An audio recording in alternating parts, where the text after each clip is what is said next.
In today's show, as trade season approaches a month out from the deadline, we are still somehow debating the value of patience.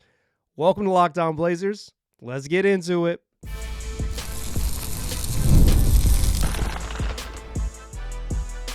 You are Locked On Trailblazers, your daily Portland Trailblazers podcast, part of the Locked On Podcast Network. Your team every day. What up, world? It's your past first point guard and Trailblazers reporter, Mike Richmond. You are listening to another episode of Locked On Blazers, part of the Locked On Podcast Network, available wherever you get podcasts and also on YouTube. Thanks for making this show your first listen, coming at you each and every weekday, Monday through Friday. So make it a part of your daily routine. Make it your first listen. Tell your friends to do the same. It's Locked On Blazers, your team every day. In today's show, I want to talk trade stuff. I'm not getting too deep into the weeds of hypothetical trades, but I want to talk about sort of Joe Cronin spoke, and when he speaks and talks about how he might handle the roster, I think it is worth parsing. We'll talk about that. We'll talk about some reporting about the Blazers and a coveted big man on the roster. You might guess who he is. His name rhymes with Bob Williams. We'll talk about that. We'll talk about the trades we have seen so far in the market and kind of what they mean for the Blazers. Hint a little bit. And then I want to close the show talking about the Rip City Television Network. I've got some update and some reporting surrounding a change in how the games are going to be available. And spoiler on this one, probably not in the big way that some of you might have hoped. Let's get into it, though. Prior to Monday's game, the Blazers aired on their television broadcast, like on the pregame show, an interview with Kevin Calabro and Joe Cronin. If you are familiar with the program, shout out to my everydayers. If you're a longtime listener, you know that I think it's really important when the biggest decision makers for the team speak to listen to what they say. With that said, I still mean that wholeheartedly. I'm going to parse some of what Joe Cronin said here to be certain. But an interview on the television broadcast brought to you by one of the Blazers television broadcasters is state-controlled media, right? Like this is packaged the way the team wants. This is delivered to you the way the team wants. This is like, I know and respect KC a bunch. Like Kevin Calabro is my guy. In another setting, I can imagine Calabro wanting to grill an NBA executive. In the setting in which he's talking to who is functionally his boss, he's not going to be like, so when are you going to trade Anthony Simons? And also, that's not what the team wants to present to you on the broadcast. Like, this is presented intentionally so you can digest it as a fan of the team with kind of a check-in, state of the union, things are good, but we want them to be even more good type of thing. So no shade to Calabro. He's doing his freaking job. I just want like I'm offering some media literacy here. Cronin spoke for, 9 minutes, and it is mostly the type of executive fluff you would imagine from someone who is not taking questions from independent media members, right? You're taking questions from team employees. Duh. I think it's good in general to check in, but I will say, like, if Neil Olshey had done this, there would have been a lot more pitchforks. So just let's make sure we're treating everyone with the same level of scrutiny when we're doing this. Although, like, Joe Cronin has a kinder public personality than Neil. That is to be certain. So when Joe speaks to KC, it's Kevin Calabro. I'll use his full name. When Joe speaks to Calabro prior to the game in the broadcast, they kind of talk about, what have you seen from Scoot? Oh, he's obviously struggling, but we've seen some flashes and we want him to get better, and point guard is such a hard position to learn, and blah, blah, blah. And Shaedon Sharpe, we've seen it, and he's had some really nice moments, and he's really developing as a pick and roll ball handler, and if he can do that with all of his other skills, he can be really good. And we're excited about Donovan Clingan. We're really excited about Sumani Kamara. Okay, right? Like the State of the Union, only touching on the youngsters, right? Only touching on the future, only touching on the young core, only touching on Denny Avdia got a mention too, a strong mention for his good play to begin his strong play to begin this season. And then Calabro asked him about, like, is there urgency or a sense of immediacy to upgrade the roster? And this is when it gets juicy. And by that, I mean, this is a question you might be interested in. Juiciness never really arrives here. Intentionally so. Consider the source. Joe said, I'm going to quote him here, did a little transcribing. Your boy, this is, there's a lot of shitty aggregations, pardon the language. There's a lot of bad aggregation on the internet these days. I'm from the halcyon days of blog boys. We used to aggregate with quality. Here's a little aggregating for you, a little transcribing from the interview. Cronin says, I'm approaching this trade deadline as I try to approach all trade circumstances. If it makes sense for us, we'll look at it. If it doesn't, we're not going to do something that doesn't make sense. And it's a nice position to be in where we feel like we can be patient and explore and make good, sound decisions. Boy, have we heard that a lot. This seems to be the going phrasing from Senor Cronin, that they feel like they can be patient. They don't feel rushed. And to some extent, I think it is praiseworthy to feel like you're in a position to not chase a deal down because you know that you have some runway to not chase a deal down, and saying as much like we're not going to chase it. The other part is, what's the answer to this question going to be? Oh my gosh, we stink and we are so desperate to improve. Like, this is the only thing he can say. This is the only thing he can say is to position himself as someone who believes that they want to upgrade the roster. They're interested in doing so, but there is no pressing urgency. They are in a comfortable position to be patient. This is both the only way he can answer this question, the way he has continuously answered the question, and also maybe the truth. I think Mike, like the voice you're hearing now, I don't think the Blazers,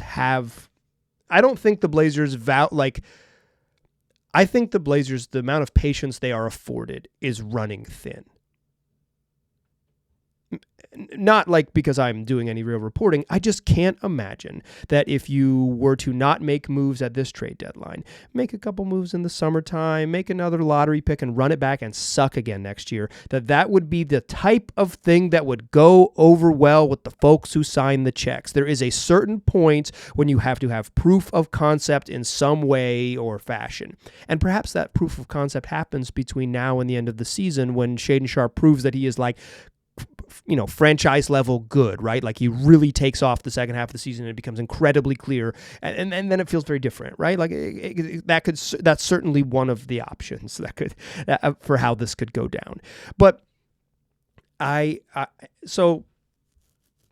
probably don't share the Blazers' general, projected and also maybe practice level of patience. I don't share that. I am not particularly important when it comes to this decision making. In fact, I'm going to go out on a limb and say that my opinion doesn't even matter at all. I am confident in knowing my place in the ecosystem. I'm just some dude. Thanks for listening. Cronin couldn't answer this any other way. He hasn't answered this any other way. But it also kind of checks out, doesn't it?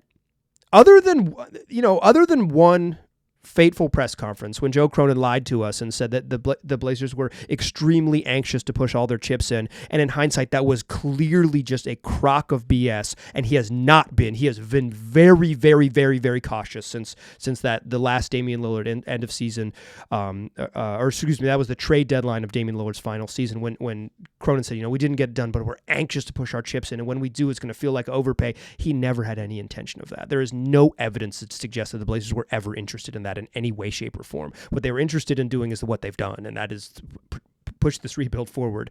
The evidence I have is that they kept doing it at every single turn since basically the moment Joe Cronin took over, with a few little side quests like acquiring Jeremy Grant. But other than that time, I think Joe Cronin, when he has spoken to us, has mostly been has mostly told the truth. I guess there's one other exception, was when he, after the night he drafted Scoot Henderson, when he was like, yeah, I think they can play together. And he seemed like largely unprepared for that press conference. And it was really baffling how he came out and handled that one. But I would say for the most part, Joe Cronin, like on the whole, when Cronin has spoken, he's mostly told the truth. And he's told the truth in ways that are both very straightforward. We feel like we can be patient, and ways that are maybe more telling. We're going to build around Shaedon Sharpe and Scoot Henderson, a thing that he did not necessarily have to say, and sort of hasn't happened since then, but you can kind of see the writing on the wall for the direction they would like to head, although the alignment of actually what happens on the court and maybe what the front office would prefer has not happened yet. And moreover, Joe Cronin has been extremely patient. He hasn't traded Anthony Simons. He hasn't traded Jeremy Grant.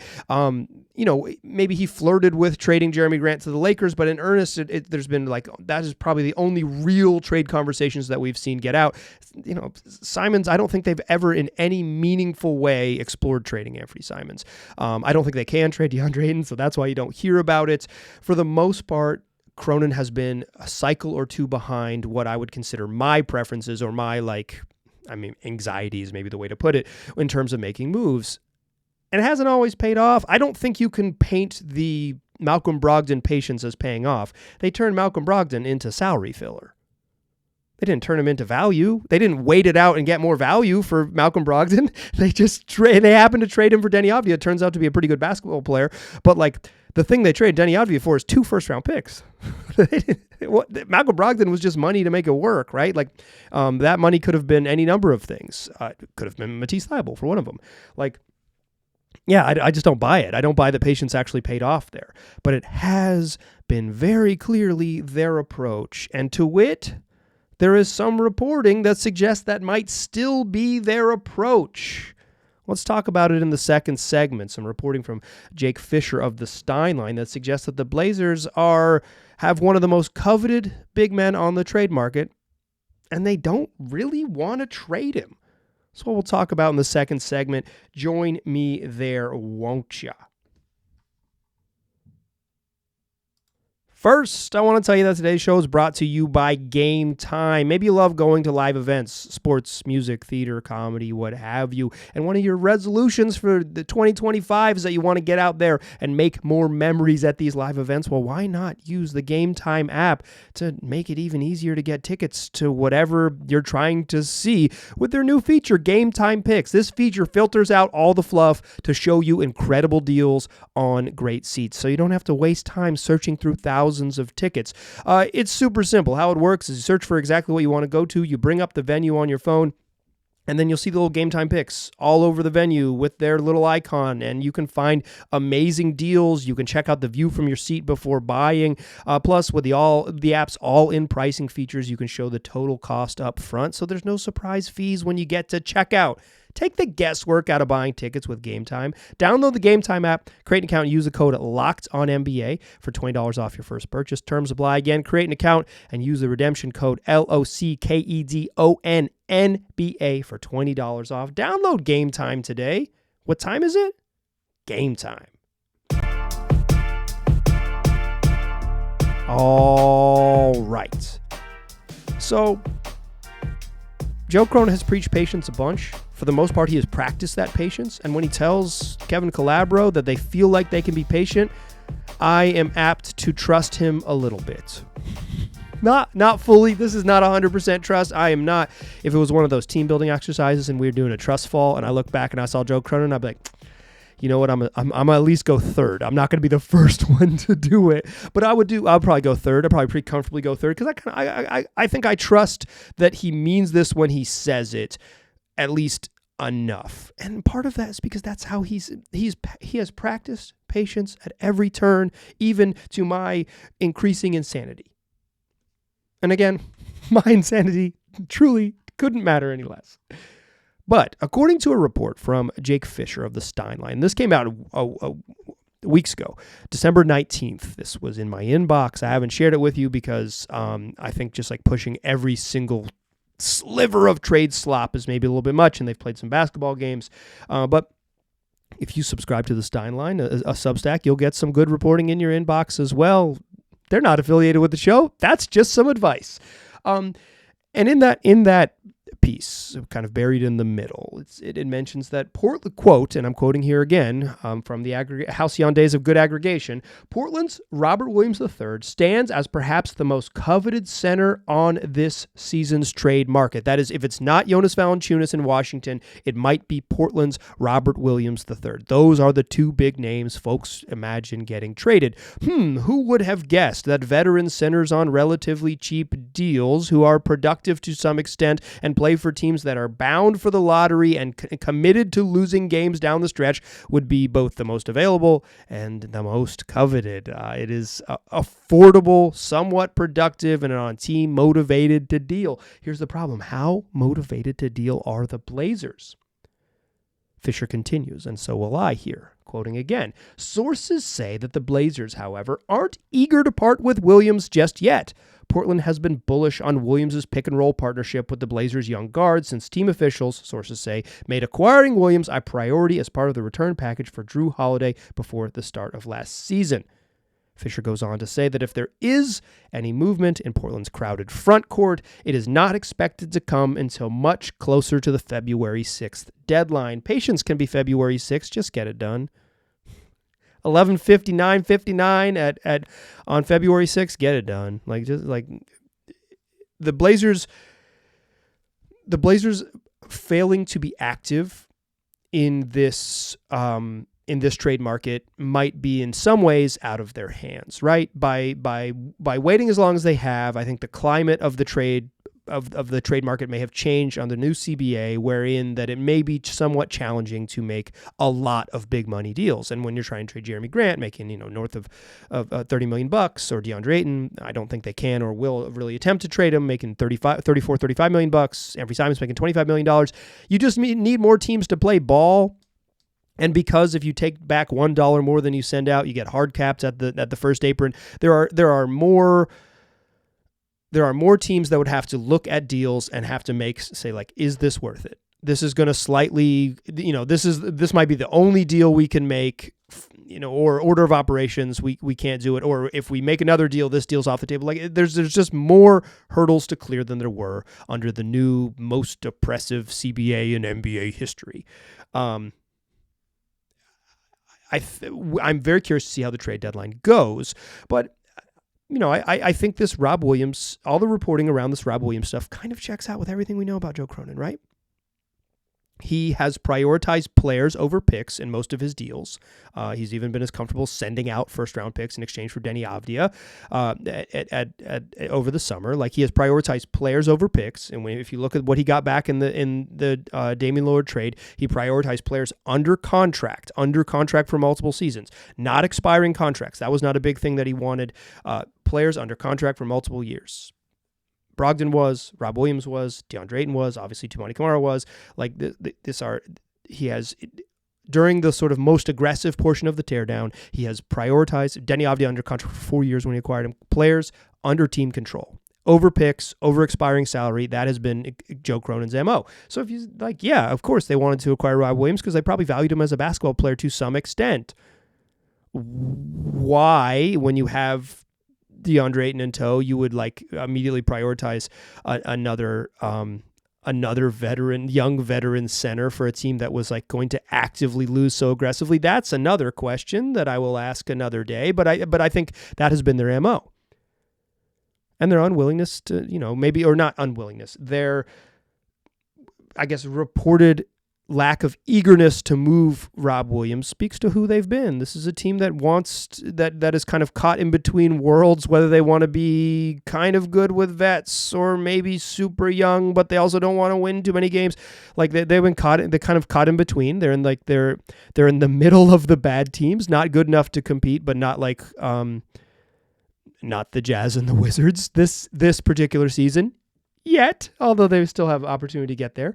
So I think this all checks out. This all seems to be, if you kind of look at not that I'm like fact checking Fisher's work here. That's not what I'm trying to do. I'm trying to backtrack the other way and actually say, based on Joe Cronin's public comments, doesn't this fit with what you're hearing behind the scenes, whisper behind the scenes? If other teams say they're not really that eager to trade Rob Williams, and Joe Cronin says, we feel we can be patient and we're in a nice position, doesn't that seem to align with like someone sort of telling a truth maybe that none of us want to hear about how the franchise views its situation? And then I think you take a quick look around the league to deals that have already happened. You say like, well, the Brooklyn Nets have been dumping some vets. They traded Dennis Schroeder to the Golden State Warriors in a deal that involved no first-round picks. They traded Dorian Finney-Smith to the Lakers in a deal that involved no first-round picks. And you might say to yourself, if Joe Cronin is truly, as has been reported, holding out or pining for first-round draft pick selections before he trades his veterans, maybe those aren't really available. I'll be really curious what Rob's trade value is. It's certainly not like a unprotected first round pick. It's probably a relatively heavily protected first, right? If that, but I would imagine like heavily protected first round pick would be my guess. I think the Dorian Finney-Smith trade is an interesting way to look through the prism to see what a Jeremy Grant trade would look like. They're not directly comparable players, but you're talking about like wings with perceived two-way potential. Jeremy Grant is, it's just like a different ballpark in terms of salary, so that really kind of changes the calculation, maybe too much for that to be a useful comparison. But you think to yourself, like, shoot, if the Nets will get off DFS without getting a first, like what will the Blazers have to do if they were inclined to trade Jeremy Grant? And this might... Patience. We feel like we're in a good spot. We're not going to do something that doesn't make sense, to quote Joe Cronin. So like maybe that's what he values as maybe not making sense. I will say this again, and I'll wrap it up here at the end of my aggregation. I think the Blazers need to get to what's next. I was in favor of them trading these veteran players, Anthony Simons, Jeremy Grant, last trade deadline. So you sure as hell know that I'm in favor of them trading this deadline. To me, it is clear those two gentlemen, along with DeAndre Ayton, are not part of the next good Blazers team. So the longer that you wait around and kind of fiddle with this era and don't jump in or push forward to the next and take the next step forward, you're just kind of stuck on the treadmill. And it's not the mediocrity treadmill. It's something worse than that, where you're not truly one of the god-awful teams in the league. You're just kind of bad. You're the sixth... somewhere between the fifth and the eighth worst team in the NBA. Like, it's a weird space to be. And while they're also bad, guys, the young players on their roster are not getting just free runway to get out there and suck and play a ton of minutes because there's veterans in front of them, because they value what Rob Williams brings. And he played in the last game, played more minutes than Donovan Clingan in a way that it's very believable because he's a better basketball player right now. And that's kind of how most coaches operate. It's a weird place for them to be. I do not think that they have the luxury of patience, because I think there is opportunity cost for development by not pushing forward and getting guys out there and just moving forward, taking the next step, even if it's not a minutes thing for young players.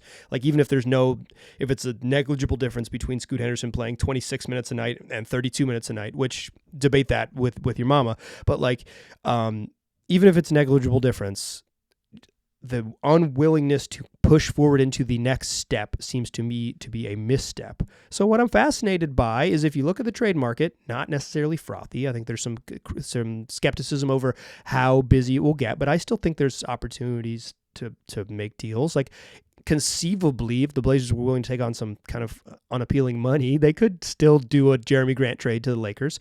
It still works. There could, conceivably there could be some takers for Anthony Simons, I guess. Depending on the right team needs the right type of scoring guard. And he continues to sort of trend in the direction he's been over the last month as opposed to the first month of the season. To me, it is imperative that they make these moves in order to continue the path forward. But I will say this: when Joe Cronin says that that they feel like they can be patient, I trust him. Even if I don't agree, I trust that he believes that, and that perhaps the ownership group does as well, and that might dictate the moves they make. Okay, I want to close the show talking about Rip City TV because it is January 1st, and there was some, I think, confusion among some of my listeners about where and when it might be available. I will update you on that in the third segment. Join me there. Let's get a little bit of news, some real reporting. Did some aggregating in the first two segments. Real journalism in the third segment. Join me on the other side. First, though, let's talk FanDuel. It's America's #1 sports book. And how about this? An official sports book of the NFL. The NFL playoffs are almost here. We're entering the final week of the NFL season, and it's not too late to get in on the regular season action with FanDuel, because right now, new customers can finish the season strong with $250 in bonus bets if your first $5 bet wins. FanDuel has so many ways for you to pick up a dub. Whether you're betting on which player scored the first touchdown, how many points will the home team score, total points in the game, spread at the end of the first quarter, over-under number of interceptions, total passing yards for any quarterback, rushing yards, interceptions, whatever you're looking for, you can go find it. Just visit FanDuel.com to join today. That's FanDuel.com for your chance at $250 in bonus bets. Make every moment more with FanDuel, an official sportsbook partner of the NFL. All right. Still Pass First Point Guard, still Mike Richmond. You're still listening to Locked On Blazers. That was more of a second segment, all right, not a third segment, all right. But hey, we still made it here indeed. I'm recording this in the evening of January 1st, and this was a day that many folks, or at least some in my orbit, had circled and said, well, just wait till January. I'll be able to watch the Blazers games with a little more ease. But if they had been a listener to the show, they would have known that that was not necessarily the case. In fact, back in October, right here in this very podcast, recorded from this very chair in this very microphone, I reported that in January 1st, the games that when the Blazers made the switch from they were going to locally, the Univision Portland was going to go away, and KUNP over the local airwaves available over the antenna and also on your cable news packages would be shifting from Univision to showing Rip City Television Network, the Blazers' new television network. And today, when I pulled up my YouTube TV account, there it was, KUNP Portland, Univision Portland, only it's blacked out. And if you had listened to the program way back in October, you would have heard me report here. I'm not sure other folks had this. That's why you listen to the program. But you would have heard me report it here that it was not that the changeover came in automatically when this changeover January 1st, which has happened, when that migration came to fruition, that the channel would magically be available. All that changed on January 1st is that Sinclair Broadcasting, the people that are putting out the Blazers games, would have the right, and where Rip City Network exists, would have the right to negotiate with YouTube TV and Hulu. And that's where we are. If you are someone who watches Blazer games or watches television, if you're a television viewer and you subscribe to YouTube TV and Hulu, the games, the Rip City Television Network is not going to be magically available there today. When you go check when the Blazers play the Lakers tomorrow evening or this evening as you're listening to Thursday, January 2nd show, like, there's not going to be a game available for you. It'll still be wherever you previously got it. What has changed is now that channel, KUNP, locally does indeed broadcast the Rip City Television Network, which today is playing a marathon of classic Blazer games. How fun! So you can still receive that to your home, via the over-the-air streaming with an antenna, or over-the-air broadcast via an antenna. If you were already doing that, it's now available. It's also still going to be available on the 2.2 charge channel, so it's actually multiple ways to watch the games, multiple channels to watch the games. Not that you would need to watch them simultaneously, but say, antenna stuff can be a little wonky. Say you get one better than the other, you now have a couple different options. That is there for you. You can still get the games are on Fubo, they're on DirecTV Stream. If you're looking for a streaming partner, you can get them on Comcast if you're someone who is still doing the cable dance. So things have changed. There are more ways to get access to those games.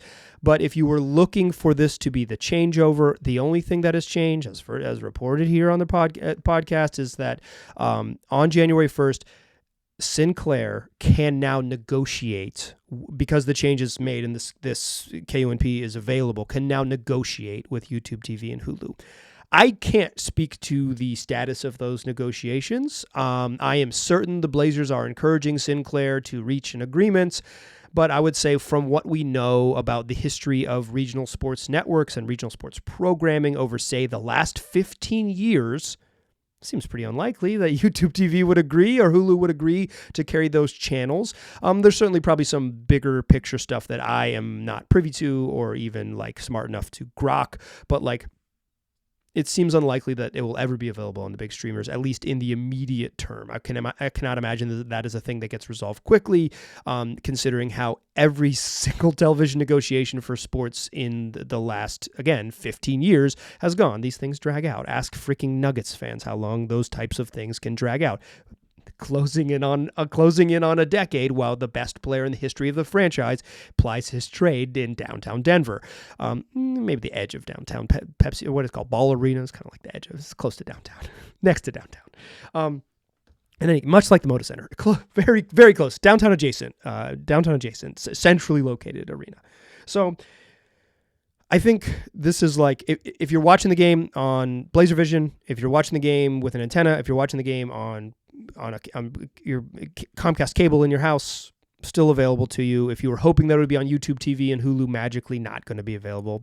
That's a bummer. But again, if you listen to the program, you'd know that this was the direction. There was no magical day coming today. I just hope that offers some clarity. If you're into it, I have this information because I asked the Blazers about it and they explained it to me. I know people like when people say this, so according to a team source is what I'll say. I know y'all love sources, but I can just do that's. I'm just kidding. I'm not just kidding, but maybe you don't need me to say it from a team source. I think that is the nature of sports media, is that we love anonymous sources more than here's what they said. Here's the exact thing that they said. We love anonymous sources. So yeah, a team source told me that. That's it for today's show. Blazers play the Lakers tomorrow night. They kick off a road trip, a long one. They'll be back in 10 days after a 5-gamer that starts in LA and then heads to Milwaukee and Detroit. They're on the move. Milwaukee, Detroit, New Orleans to follow. So we got you covered. Next time you hear my voice, we'll recap the Lakers game. That's what we do 5 days a week, wherever you get podcasts, and also on YouTube. Tell your friends about the program. I appreciate you listening. I'll talk to you soon.